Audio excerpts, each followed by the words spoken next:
Ifamana godhe obboleettii koo namni reenfisii argameera jedhee adda labsee TikTok irratti uummatanu jalaa qabbaneesse akka sagalee mucaa kanaa dhaqotu namni godhaa yeroo warra reenfa argameera eenyu mana bane naaf hidhaame abbaa mana bane sana naaf hidha abbaa fide ta'u astuuruma kana ni mana bane astuu eessaa dhageesse reenfa argamu lamni mootii irraa qabachiisi bugeessi faana naasaa ishi astuu eessaa dhageesse ati reenfi mucaa argamu Kosh kuno wal dhageenyaani la anis waan nagaye sinitti nima sinis mo waan nageessan waraanatti mana bantee si an raasibsiisaa ture gadeen dubbateen tigi namni biraan dubbateen dhiifamaa wajjin siifuun gaafataara dhiifama nu godha ishi dubbatiin mo beenarraa dhowwi siifinittidha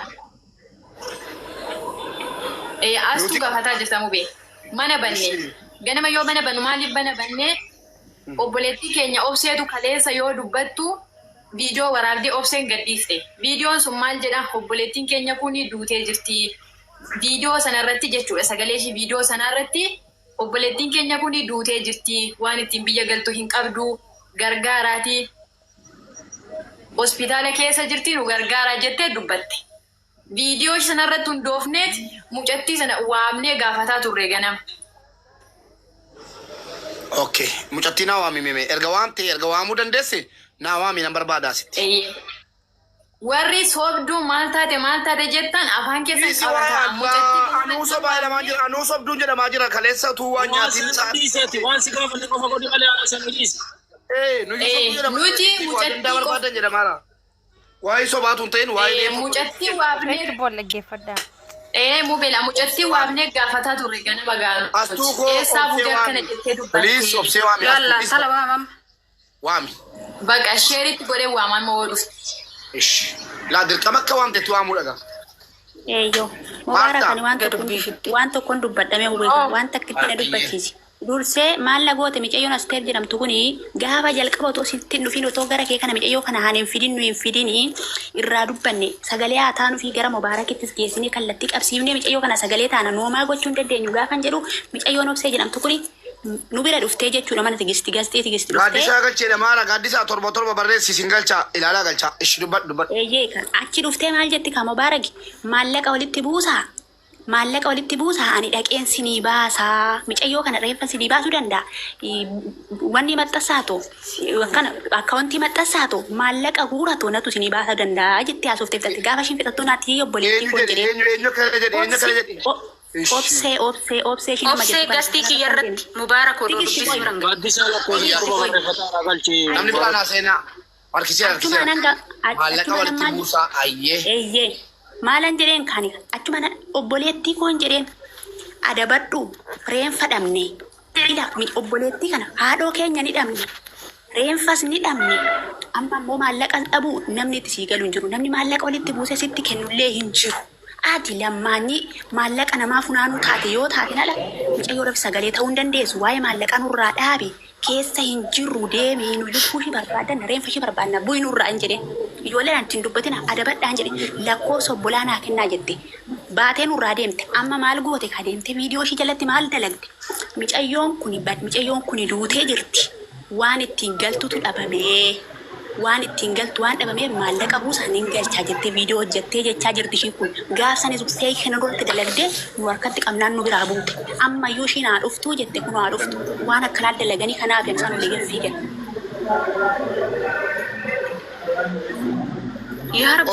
Obseen isii kana obsee wayii argeeraan isii kana la kana obseen in baqatte mubee ganamallee in baqatte obseen barbaadaa fida ijoolleen ennaa sana ishii jala jirtan mucayyoon gurree jedhamtullee obseetu ishiitu natti mee jettee jirti ishii miti dhiifama obsee profaayilii mucayyoon gurree jedhamtullee sheeritti godhaatii waama walaa fidanii obsee fi warqiin wal beekanii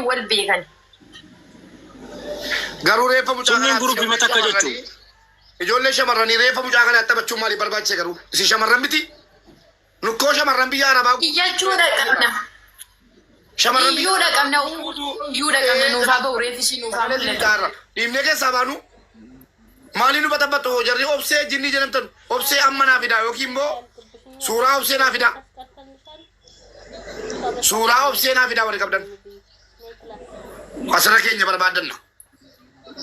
Inni dhuftiire jaallattee dhufti. Waa'ee mucaa kana garuu maaliif Mee taphachuu suuraa godhate? ishee fidaa. Maaliif taphachaa akkanaa godhate garuu waa'ee mucaa kanaa maaliif taphachuu barbaachise?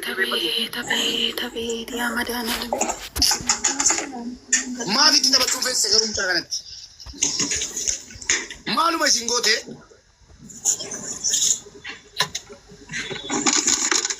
Maartaa dhaggeeffadhu. Maartaa. Obsee waame. Ati obsee hin beekta miti? Maal asirra cufamtee na wajjin hin teessa? Waame obsee. Fidi suura ishii. Obseen isheen amma jechaartan isheen beeku miti. Hin beekta. Suuraa seenaa fida. Tigisti. Fidi deebi suura ishii. Oromoo suuraa seenaa fida. Laa yeroo namni qoyyaa. Yoo inni kun nu darbeesi dhaggeeffadhaa nama 2,100.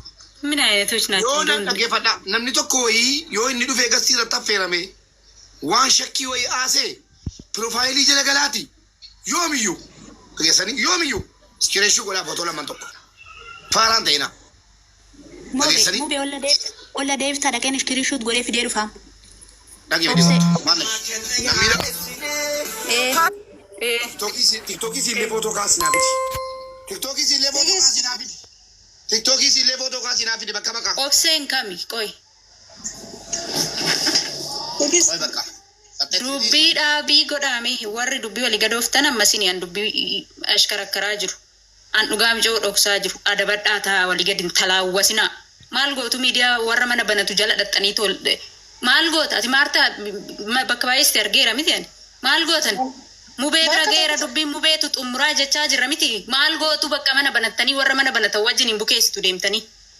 Laa mana barachuun gaariidha dhaggeeffadhaa. Mana baratanii sagalee ta'uun gaariidha. Garuu argameera reenfi waan qabatamu waan itti amma astu itti gaafatamtu. Itti gaafatamummaa jalaan baatan hundi keessanii. Beekaan obsee barbaadaa. Namni obsee jala. Namni obsee jala ajandaa kana fuudhee afarsee karaa nu kaagataa jiru tokko isin yoo jenne egaa maal jettu ammala. Ashtuu dhaggeeffadhume ani waan tokko si jala isii barreessitan erga reef argameettanii lokeeshinaa fi lakkoofsa nuu kennaa isiniin jennee isinitti barreessine miti jalaan. Hoggaachi ergastii irra teessan. Maan kennina lakkoofsa ree erga bootaan qabattanii. Kiji nuti gaafatan turreelee obsee gaafatan turreelee obseeni akkuma eeda warqii mubaaraki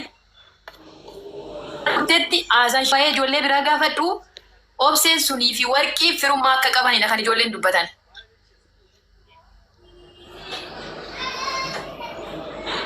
Ay yaa dhugaa eessa jirta dhugaa koo? Eessa jirta nu gargaari yaa dhugaa? Tigisti ganamallee na Akkanatti arraste. mana madaamii keessatti nu burjaajessitanii hojii jaraan akkana sammuu nu gootan kana madaana lamiin. Maashii isin baasa isinillee tokko keessan ga'een keessan kanuma. No, artistitu faa dhaggeeffadhaa. Artistitu faa dhaggeeffadhaa nama gurguddaan nu keessa jira. Waan dhaggeeffadha. Wanni kun ilaala amma. Wanti kun ajandaa siyaasa nama lama gidduu yookaan immoo adeemsuma duraan namoota gootota biyya kanaa warra biyya kanaa warra eegamanii ajandaa godhatanii irraa haasa'an yookaan namoota gootummaa qaban biyya kanaa lubbuun jiran irraa haasa'anii miti. Seenaa nama obboleettii keenya lubbuun ishii dhabame jedhu dubbachaa jirra. Osoo maatiin bakka hin buufatin osoo maatiin kana naa dubbadhaan jedhin reeffi ishii waan ittiin galu haa guurru jechuun sun tokko cubbuu guddaadha. Maatii qorqalbii isaanii gara lamaan miidhaa jirtu beekaa. Asuusin dubartiidha.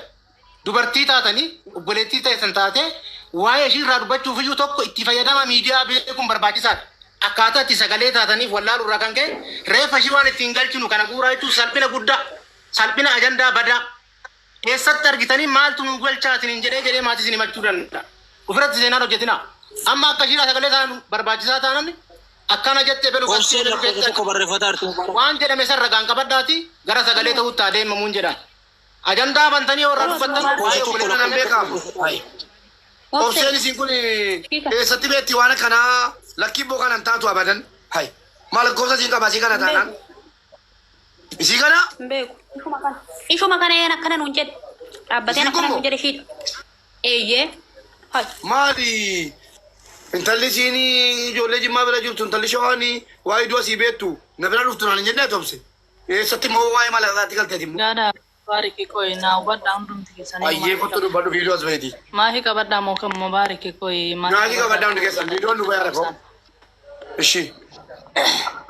Hundumti keessanii nagaa waaqayyo isiniif haa ta'u jechaati. Bijillee ta'u. Har'a mana Mijoo Astuu jedhamu kana seeni. Kalees simbira dhufeetoo simbira haasaa olii lakkoofsa koo keessa erge. Gadda immoo lammii kan jedhamu kanaa fi ijoolleen hin jiru tigisti faan illee hin jiru.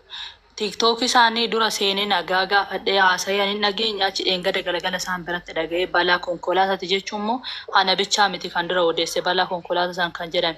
Balaa konkolaataatiin duute kan jedhan namichi immoo reeffa ishii nutti mee akka ishiin duute jedhan lakkoomsas ijoolluma kanatu keessaan naa erge jechuudha. Lakkoomsa namichaa sun irree jira jedhee viidiyoo kanas hojjedhe jechuudha. Micoon immoo madaami bira jirti jedhee hin dubbanne madaami ishii biraa baatee araba wajjin odoo deemtuun jedhe. Namichi immoo amma duute zawwalee kunis arabuma miti arabuma. Anis kanaafiyyuu haraba jedhee TikTok sana hojjedhe jechuudha. Ani immoo biyya kana ergan dhufe ji'oota lakkoofse malee hoggoota lakkoofne. Ani jiru mana kontiraataati. Wayin hana jedheetoo yookiin micoo warqii sana jechuudha. Dhugaa waaqayyo yoo nan beeke biyya namaa kana nan galche waaqayyoon dhaba manaa godhu kunoo ramadaanaas deemu kana nan galche. Rakkoo qabaa'uun kakaatiin ishii dhibbadhati. Ani ji'oota lakkoofse malee biyyoota kana keessatti hoggoota lakkoofse. Achumaan balaa konkolaataati jedhanii gada galgala nattaa isaanii amma sa'aatii baay'ee irra turre annu kenne namichi kanaa jedhan namicha sanas immoo dawwalee Ingiliffaan nan gaafadha jennaan namichi sun hin kaasu lakkoomsa biiroos naa kennan lakkoomsa obboleessa Micoo kanaan naa kennanii yoom duute kan jedhamu sun obboleessa sanarraa mirkaneeffadhe ishiin kan duute rukutamte sanbatamoo qidaamedha naan jedhe kan duute immoo roobidhadhanii naan jedhe natti odeesse mucaan sun achumaan inni kalee ganama nu qaqqabaa reef immoo mana yaalaa jiradhanii ijoolleen masantu gaafsan laayif irratti dubbate. Lakkoomsi yookiin immoo lookishiin ni jira. Lookishiin sakkijibaa isheen micoon ol dhiiga dooftu sana waan isaan jedhan kun. Lookishiin isaan jedhan kun lookishiin sun naan ergamnee jira jedhan. Yoo namni nu dubbisu jiraate mubaarik biraan nu gaa tiijii faa gannii faa biraan nu gaa jedhee tanan sagalee sana qabee sagalee sana bitti amma sagaleen mayyuu namaa ta'e hin beeku maaliif anis kinoo fireeshidhuma isheen micoon kunis fireeshidhuma waan irra ga'us hin beekamu jechuudha. Sagalee sana waraabee. Gabaabsi yeroo qabnu waan ta'eefi. Ifamaa hojii yeroo nu daangeessa ati maallaqa walitti buusaa jetteetta. Maallaqa buusaa hin jenne ganniitu kalee barii mana ishii seene madaamiin koo haala baatee ta'u ayyaana kanaa mi'a bituudhaaf hin deemnaan jette ganni adaraa kee viidiyoo warra waraabeen ture jennaan ganniin dhaqaatoo waasaappii hidhaatoo tigisti hin jirti ragaadha yoo dhugummaa isa dhugaa waaqayyo dubbatte achumaan ta'e maal jetti waasaappii hidhaatoo mubaarikiin waamaa jette ganniin tigisti achumaan mubaarikis nan affeerra mubaarikiin dhufa. Dhaqaa waasaappii hidhaatu micoorreef yoo argame birriin hin guurrama birritu guurrama achirratti hidhaa waasaappii jette tigistii dhinaan jennaan ani beekeen hidhuu birriin haa guurramu jette gannatiin jedhan tigistii kinoon na bira jirti malee ani micoo waan hin beeku. Ganniitu tureef hin argamini garee waasaappii hidhaa jettee birriidhaan dubbataa jirti jechuudha. Ganniitu ishiin waasaappii hidhaa.